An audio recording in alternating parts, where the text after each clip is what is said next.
দেখো বন্ধুরা, আজ শুরু করছি। Before going out the next day, পরের দিন বেরোনোর আগে, he soaked in a bucket of water the acorns that he had so carefully chosen and counted. যে অ্যাকর্নস ফলগুলো সে খুব যত্ন সহকারে এবং বেছে রেখেছিল, সেগুলো কি করলো না, বালতিতে চুবিয়ে নিল বা ভিজিয়ে নিল। He carried an iron rod too, উনি সঙ্গে একটা লোহার দণ্ড নিলেন অ্যাজ আ ওয়াকিং স্টিক, হাঁটার জন্য। He invited me to come along with him, তিনি আমাকে কিন্তু আমন্ত্রণ জানিয়েছিলেন তার সঙ্গে আসার জন্য। Having arrived at the place he had been heading for, he began to pound his iron rod into the ground. তিনি যে জায়গায় যাচ্ছিলেন সেই জায়গায় পৌঁছে সেই লোহার যে দণ্ডটা, লাঠিটা দিয়ে মাটিটাতে জোরে জোরে আঘাত করতে লাগলেন।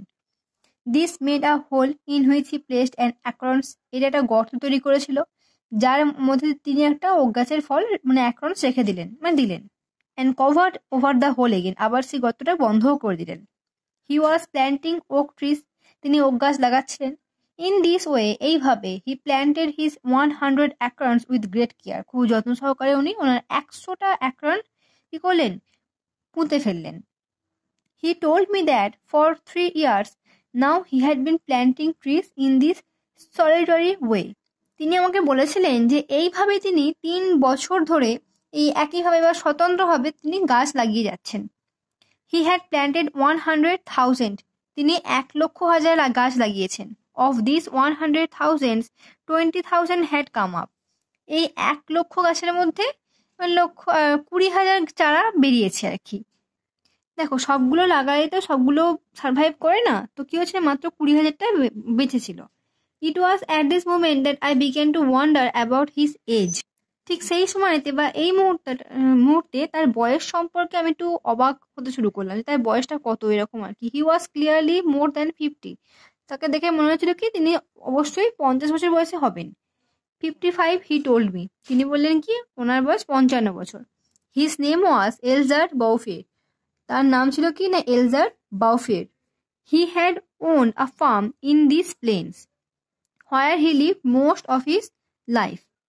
না, সেই যে সমতল আর কি, সমতলে একটা খামার জাতীয় জায়গা ছিল, মাঠ মতো, সেখানে যেখানে আর কি তিনি তার জীবনে বেশিরভাগ সময়টা কি করেছিলেন, কাটিয়েছিলেন। He had lost his only son and then his wife, তিনি তার একমাত্র পুত্র আর তারপরেই তার স্ত্রীকে হারিয়েছিলেন। He had retired into the solitude where he took pleasure in living slowly with his flock of sheep and his dog. তারপর থেকে উনি এই জায়গাতে আসেন এবং সেখান থেকে তার ভেড়াগুলো এবং তার কুকুরের সঙ্গে নির্দ্বিধাতে এবং খুব সুন্দরভাবে ধীর গতিতে জীবনযাপন করতে উপভোগ পেতেন। He had concluded that this country was dying for lack of trees. তিনি এই সিদ্ধান্তে পৌঁছেছিলেন যে গাছের অভাবে কিন্তু এই দেশটা মারা যাচ্ছে, গাছ না থাকলে বৃষ্টি হবে না, জল হবে না, জল থাকবে না, তো মানুষ চলে যাচ্ছে অন্য জায়গাতে। He added that having nothing more important to do, he had resolved to remedy the situation. এর থেকে আর কিছুই গুরুত্বপূর্ণ হয় না যে তিনি কিন্তু এই পরিস্থিতিতে যে কিভাবে মোকাবিলা করা যায়, কি প্রতিকার করা যায়, তিনি তার জন্য একটা সংকল্প করেছিলেন যে তিনি গাছ লাগাবেন, যাতে করে বৃষ্টি হয় এবং ভালোভাবে চাষবাস করা যায়। ঠিক আছে।